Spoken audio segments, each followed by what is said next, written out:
Hey everybody, welcome to the House of Strength podcast. I am your host, Ryan Muncie, and today's guest is Roland Lazenby. Roland is a very famous author. He's got a book out right now called Michael Jordan, The Life, and it is currently in the top 20 of several different categories. And Roland he's got about 21 years of experience as a college professor, written countless books, but like we said, the newest one is Michael Jordan, The Life. So Roland, I know you've already told me you've been on 180 radio interviews, several podcasts, a 3-week whirlwind promotion tour. So I can't thank you enough for fitting us in and hanging out. Thank you for having me. And I wish I was very famous, but that's all right. I'm actually happy with just being able to do the work I do. I'm not too interested in the fame part of it. Well, you're a little more famous than you might admit, because I know I was talking to one of my friends and he said he was watching SportsCenter the other day, looked up, and there you were. So, well, they had to put put lipstick on a pig for that one. So it was, but it was good. It was actually Keith Olbermann. They may have used a clip or two of it for SportsCenter, which is great. That kind of publicity it helps. It does for the book. Yeah, book sales is based on publicity, so it's the big push there. Yeah. Whenever a book comes out. So as we go forward, we're going to be talking about this and Michael Jordan, The Life is the name of the book. It's available on Amazon. It's at Barnes & Noble. You can find it online. In the show notes for this podcast, we'll have a link to it, so you don't have to Google it or look it up or anything. Just click on the link. It'll take you right to it. My question was, as soon as I heard that you were writing this new book, is, with as many books about Jordan as there are out there, how is this one different? And I have a little bit of a different insight as to why it would be different, because I've known you for a few years. I know that you followed Jordan and the Bulls for many, many years. Right, and I wrote a variety of books about them. There are a lot of books about Jordan and the Bulls. It's not like you're a guy in 2014 that said, hey, I want to write about Jordan. Right, no, I've been doing it a while.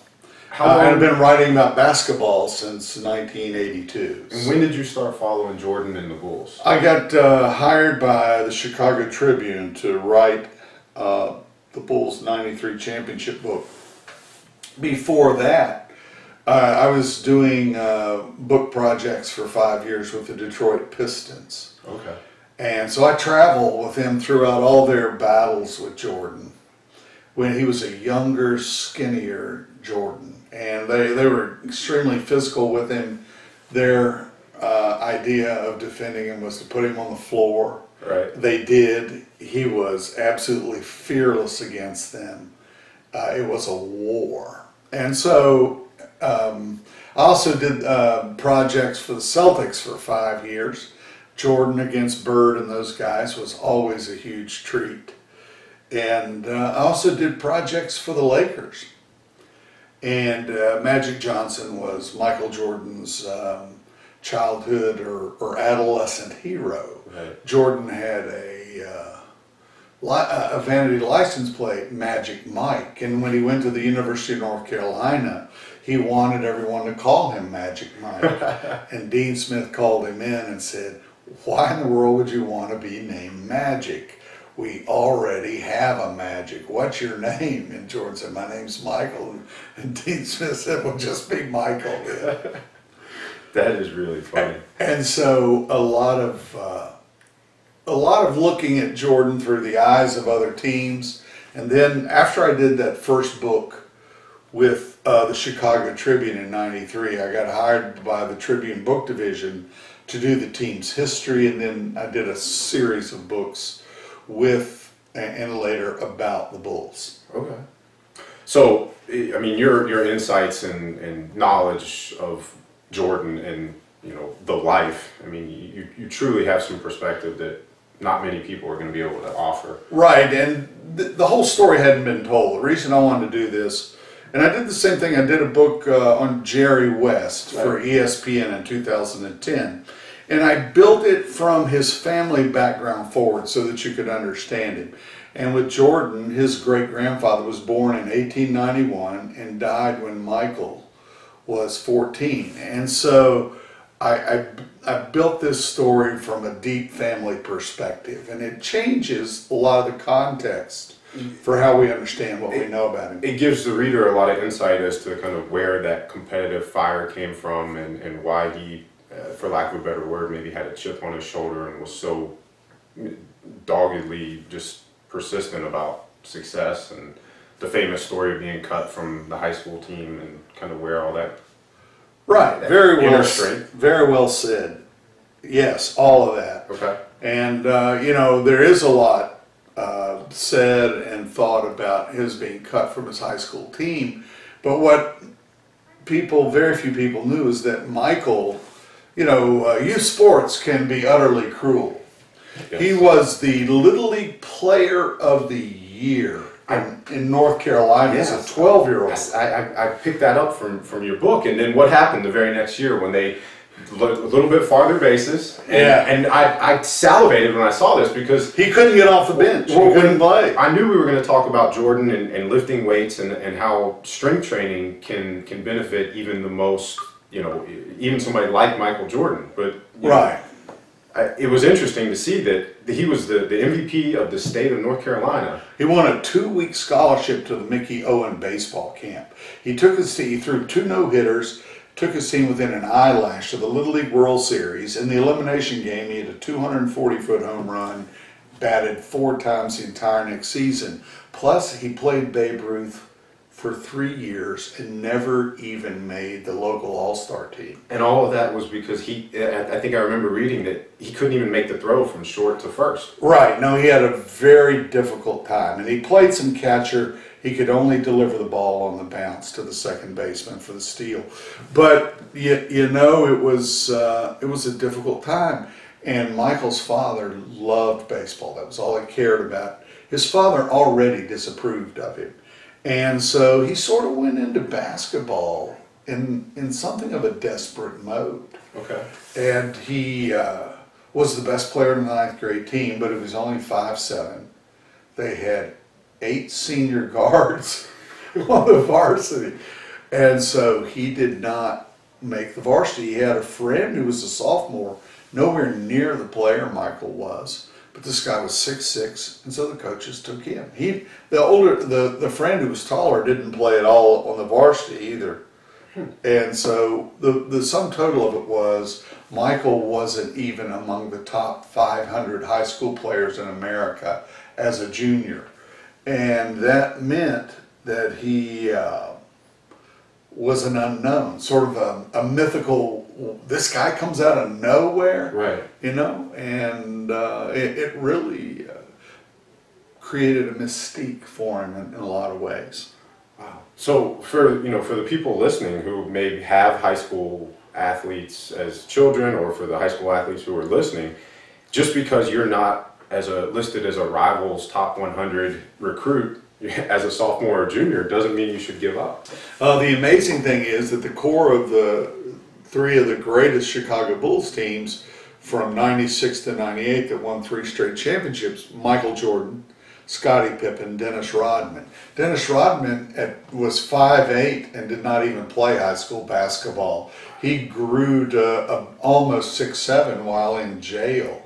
What was he in jail for? He went to jail. He was a janitor at the Dallas-Fort Worth airport and stole some watches and got caught. But he came out of jail and went to southeastern Oklahoma to a junior college there and built his life up in basketball. Scottie Pippen graduated from high school at 6'1". He finally got to play some his senior year. And he went to Central Arkansas as the team manager. Wow. And he grew to about 6'3" as a freshman, became a regular, obviously became a great player and grew to 6'7", right. Had these long arms, but hadn't played high school ball but a year, a year of starting. And then Jordan didn't start until his junior year, wasn't listed in the top 500 high school players as a junior, and then blew it up at the 5-star camp, and obviously was on his way to North Carolina. Right. But no, the road in pro basketball and in many sports, right? is paved with late bloomers. Well, and not only that, but people who overcome adversity. And I know that's something that we talk about a lot, both with our athletes and even with our adults who have pursuits in, just general adult fitness, is that mindset. And I hear in all three of those guys, and I'm sure in many other professional athletes, there's just that will to, find success and win at all costs, no matter what. Yes, I think it's significant that all three of those guys were totally dedicated to physical training. The Bulls of 95, 96 and on may have been the best conditioned team in pro basketball history. They were remarkable. And, Dean Smith played at the Jordan played at the University of North Carolina for Dean Smith. And Dean was not a huge believer in a lot of weightlifting. But as Michael got into the NBA battle against the Pistons, It's like you mentioned before. I mean, their strategy to defeat him was to put him on the floor. Right. And a very physical game then, a lot of hand checking, bumping the cutters in the lane, where when the cutter comes through the lane, they give him a good forearm shove. All that stuff's illegal in the NBA today, but Jordan played a very physical game. He left and went and played baseball, changed his body to a different type, and was just beginning to make that adjustment when he returned to basketball. His father had been murdered in 1993. When he returned to basketball, he had a tremendous amount of anger over the situation with his father, anger in general over a lot of things. His father's killers were being tried while he was making his comeback into the sport. And that's when he really began training seriously in the spring of 1995. And they started the Breakfast Club, Jordan, Pippen, and Ron Harper. okay. And they would train with Tim Grover, who is now a famous trainer. They would train at Jordan's fabulous house there in the North Chicago suburbs. Huge mansion, full gym, tremendous facilities for training. And Jordan, and Pippen and Rodman all were known for, and also Ron Harper, were all known for tremendous physical strength, tremendous conditioning, and it sort of drove everything in terms of that Bulls team success. It was the all-time team in terms of victories. It was 72-10 and won the franchise's fourth NBA title that year. Yeah. I remember that team very well. I was actually, I think the Bulls played at Washington, and I want to say that was their 70th win of the season. We were actually at that game. Oh, that's wonderful. But I think as you look at Jordan's career path or career arc, it's funny that, here's a guy who struggled as a 13-year-old when he moved to, the next step up. And did not have the arm strength. Because he wasn't strong enough. And then when he went from ninth grade basketball to the next level again, struggled because he wasn't tall enough, he wasn't big enough, strong enough. And he spent lots of time hanging from a pull-up bar hoping to get taller. Because all the males in his family were 5'7" or shorter, and Jordan was 5'7", 5'8" at that time. He'd just been cut. He was in deep depression. And then a cousin came to visit who was about 6'4", and that just changed his whole outlook. But he spent a lot of time hanging from a pull-up bar, trying to stretch his physique. He should have just been doing pull-ups. Right. But then again, in college, the transition to the pros, and then from pros, the transition from, getting knocked out by the Pistons, and then what ultimately led them to getting past the Pistons and winning titles was when he started lifting. And you could make the argument that Jordan, that strength training made Jordan who he is, and helped him create the legacy that he now has. In two big ways. One, it allowed him to help overcome the Pistons. When he returned to the game, it allowed him to rebuild the body that he had sort of walked away from to try and be a baseball player. And then the third thing, what was so remarkable about Jordan is that he played at such a high level as an older player. And as Phil Jackson told us many times, his ability to do all of the weight training allowed him to perform at a high level as an older player. How often was he lifting? Do you know? Every day.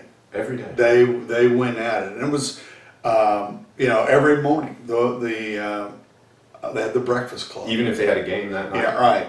Wow. And Rodman in particular, and they would lift a little lighter on game days. Right. But Rodman, who had his own sort of oddball regimen, Rodman had tremendous. And I first met him when he was just a kid in the NBA when I was doing the Pistons work. Rodman lifted all the time. Was lifting heavy before games. He'd lift after games. Rodman was a guy with and Jordan was also gifted with an unbelievable store of energy. So was Rodman. And he lifted all the time. And, he was really only about 6'6.5". And he was listed at 6'8", but Rodman was not. But the tremendous physical strength, the dominant image of that 1996 Bulls team was Rodman. Ripping rebounds. Right, and playing one-on-one against Shaq, defending Shaquille O'Neal in the post, and having the strength. The thing that allowed him to defend Shaquille was that he had... Who outweighed him by nearly 100 pounds. Oh, yeah, easily. Maybe 100 pounds. But Rodman was able to keep that lower base, and just they laughed about Rodman spending time in Oklahoma and learning how to tip cows. And he really did not allow Shaquille O'Neal to establish position down in the post near the basket. He could just lift him up on a thigh and move him right out of there. That's fascinating. And as you're talking about these guys, my image of all of the Bulls from those teams is, lean, athletic, just, kind of that dense, hard muscle. I mean, I got to know, just out of personal curiosity, how did they eat? I mean, were they pretty meticulous about what they put in their bodies, or do I not want to ask that question? Well, no. Tim Grover, again, his whole plan really sort of started to take front and center. The Bulls, particularly Jerry Krause, actually wanted Jordan to use the team trainer, who was a fine. Krause being the owner. Right. Krause being the GM, who was always battling with Jordan over things. But Dick Vermeil's brother, the former Philadelphia Eagles football coach, his brother Al Vermeil was the trainer for the Bulls. Okay.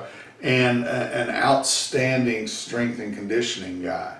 But Jordan was determined, and actually Tim Grover had been doing training work for Jordan's wife Juanita, and that's how Jordan said, we're going to use this guy. He found a guy who was an expert, not necessarily the guy that, And nutrition was a big part of that. That's correct. And he, they would eat one very solid meal, obviously with a lot of protein with all the training they were doing. Right. Ate a lot of big steaks, not too big. Right. But even on game days, ate steak and went at it. That's really cool to hear, because I think a lot, if you've looked into it, has been written or talked about his training regimen, but never much about the nutrition side of it. So right. That's really cool to hear. Right. As far as those guys are concerned, that I think in the book you talk a little bit about, and you mentioned it, how learning about Jordan's upbringing and his background kind of molded him. What is that other, what our average listener, the average person who maybe is not going to be Michael Jordan, how can that person kind of tap into and for lack of a better word, bottle that it factor, that intangible, indomitable will that he had? Well, it's tough, so much of it is based on fatherly disapproval when he was a kid. George Mumford The Bulls did a tremendous amount of mental training as well. Yeah, Phil Jackson was the Zen, all that stuff. Right, he's called the Zen Master. Right. But actually, his mental training guy was the team psychologist he hired, a guy named George Mumford, who was really into mindfulness. George Mumford is a brilliant man. He is African American. He was Dr. J's roommate at UMass, and also played basketball at UMass. Small world. And he, the NBA is a very busy schedule. There's barely time to practice, and so practice time is really at a premium. But Phil Jackson took such a different approach. He had this raging figure, Jordan, who was really hard on his teammates. And he had these guys who were trying to share the floor with Jordan. And so they did a lot of meditation. Cut the lights out, sat cross-legged on the floor, and did a lot of meditating with George Mumford as part of the bonding experience, but also what Phil Jackson called the muscle of the mind. And Jordan said that if he had met George Mumford earlier in his career, he wouldn't have spent all that time locked in a hotel room, fearful to go out. He really did learn how to, and it really does get into performance, particularly in a sport like basketball. The mental training is that you learn to stay in the moment. Right. Because, as you know, having played basketball yourself, or whether you're writing, like you, or creating a business or training or anything, you want to be in that. It's the zone. It's that flow state. If we can get it there, if you can stay in there, and you can get distracted out of it, particularly in an end-to-end sport like basketball. Right. If you make a mistake at this end and you keep thinking about it, then you've made one at this end and then back. And mistakes can compound themselves. That also happens in other endeavors, probably not as dramatically as it does in a sport like basketball. But it is a huge part of the mental training. I went around interviewing all the players. I covered the team thoroughly during those days. And they came to believe in it. At first they laughed and joked about it. Oh, I'm sure. I mean, if you got somebody like Dennis Rodman and Scottie Pippen and those guys show up to practice, all right, guys, we're going to turn the lights off, sit Indian style. Well, Phil Jackson was raised by two fundamentalist preachers near a Native American reservation. And so it wasn't just the mindfulness training. He would come through beating a tom-tom before games. And when he started that, when he first began coaching, everybody, it's really bizarre to see him doing it, if you want to know the truth. But, his whole thing was that with the Native Americans, beating that drum gets the heart going faster, ready for war. So your workout training, you might want to get a tom-tom and start chanting. We've actually got a part of one of our versions of our warm-up has a bioenergetics warm-up where you open your mouth and you jump and you let your feet hit the ground hard, and as you do that, it forces air through your body and it comes out your mouth. And it's a very primal thing, and it mimics the Native Americans or the indigenous tribes all across the world as they do that pre-war dance. Humans have been doing this sort of thing for tens of thousands. It freaks people out in the gym. They laugh, but when you when you commit to it and you do it, it's awesome. It is. And it's, and Phil was there with all the talk about the white buffalo, and he would burn sage in the locker room to chase out the evil spirits. And a lot of people at first thought he was joking about No, he's dead serious. Does this guy George Mumford have a book? He's actually working on one. I have helped him with that some, and that's awesome. He's going to do a bigger circulated book. He's now doing a book with a small house out of California that focuses on Zen and other mindfulness teachings, and then I'm going to take him to my publisher in New York, Little Brown, because he does all kinds of seminars for big corporations, and George is a prince of a man. I am a firm believer that, you know, the mind is the ruler of everything. Oh. If you can get it where it needs to be, there is nothing that is impossible. And no, it is the huge precursor to any, and not just the precursor. It's also the missing element from a lot of people. For physical training, there's no question. You Right. have to have everything in place mentally to really maximize. That's really, really cool. So before we, you know, kind of wrap this up, because we are getting short on time, I know there's a couple other things in the book that we won't give it away, but Jordan's family, you know, he grew up, his family, both sides, mother and father's sides, were moonshiners. Right, and they were on the coastal plain during Jim Crow. North Carolina had more Ku Klux Klan members than all the southern states combined. Extremely racist area, and this grandfather and great-grandfather on opposite sides of the family, both of them very tough guys. You can see as you build this story, that's where Jordan gets a lot of his edge from.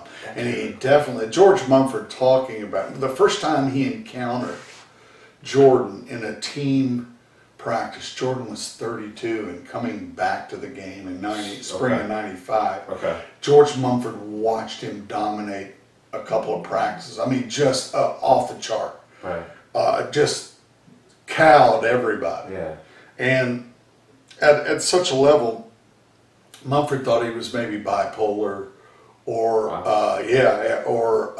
manic depressive. And so he spent the next month, because you have these extreme highs, he said, there's no way. Jordan, this guy has a way of projecting himself into the zone. He's got all the mental tricks down for that. Right. And he accesses the zone every day. Most athletes can't. Right. I got there a couple times in my life. But, and it's just started to, but Jordan could play at that high level, and he had all these devices for getting himself into the zone. But Mumford kept looking, and after about a month, he didn't see any of the down cycle of a manic depressive, none of the down cycle of someone bipolar. That was just a normal state. He had this elevated state of consciousness. And Jordan didn't sleep. He would sleep maybe 2-3 hours a night. Well, it sounds like he was, you know, kind of hacking that flow state. What were those tricks? He would make up things if he had to, but every slight. The Hall of Fame speech is a trick, that everyone found so distasteful. But that was the store of things where everybody had ever discounted him. Everybody harnesses that. And memory like an elephant. And he would just sort of pick from his greatest hits there. Yeah. And, he started explaining to people, these are the things. And no one understood all this harshness, because it could be some really trivial things. But that kind of motivational energy is golden, and Jordan knows how to use it instead of letting it kind of crush your soul. It can crush you. Sometimes it's an all or nothing thing. Either you beat the beast or the beast beats you, and Jordan could beat the beast every night. That's incredible. It sounds like, and I'm going to choose my words as carefully as I can, because I don't want to be the guy that calls Michael Jordan an asshole, but it doesn't sound like he was, Well, I had to ask him about that in 1998. Because I was doing a book called Blood on the Horns, and it was really about the breakup of the Bulls, and a lot of that was the result of the difficulty with him. And so I said, how am I going to approach Michael? Because he, so instead of talking to him more and more and more, and we'd have these great conversations. Finally, I said, I'm going to ask him about being the greatest team leader in the history of sports. And then all the devices, his really sick sense of humor, his harshness with everybody else. And it was almost like first I set the question up right.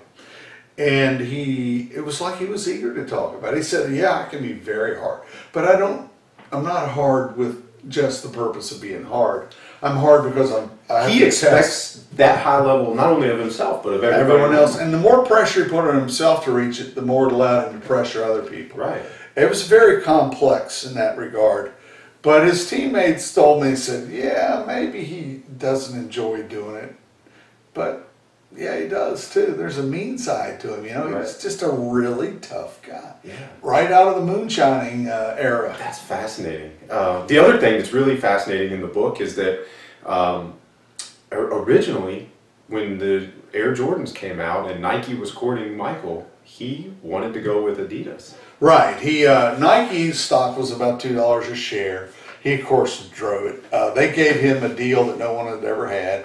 It immediately made him unpopular with every major star in the NBA. Magic Johnson couldn't stand that before he'd ever played an NBA game, Jordan got $2.5 million and a 25% royalty on And shoes. at that time, that's just ridiculous. Kareem maybe had 100,000. Everybody else was 10,000, 20,000. Right. Magic maybe had 80,000 a year, but to give him a $2.5 million deal and a royalty, and of course the NBA, his shoe was red and black. The NBA said all shoes had to be white, so they immediately banned his shoe and began fining him $5,000 a night. I remember this. And Nike said, "Screw them, we're paying." They paid it for him, and they sold 150 million.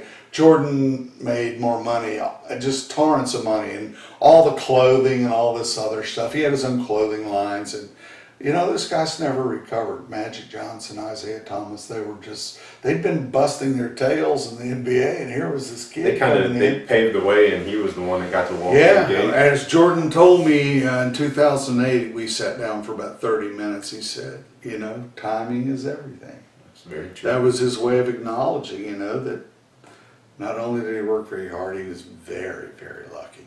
The last thing I'll tell you is Jordan wanted to go to UVA. Really? Instead of to UNC, and Terry Holland chose not to recruit him, which Terry Holland admitted in the interviews for the book. They were going after Chris Mullin, who went on to St. John's, Right. and they didn't want to spend a lot of money and effort going after Jordan, who was a relative unknown when And Ralph wrote it. Sampson would have been there at the same time. I talked to Ralph. That would have been an incredible. Oh, yeah, college that's team. why Jordan wanted to go. He wanted to play alongside Ralph, and of course he punished UVA Yeah. ferociously. Again, there's that using where you've been slighted as a motivational big tool. factor. Big factor.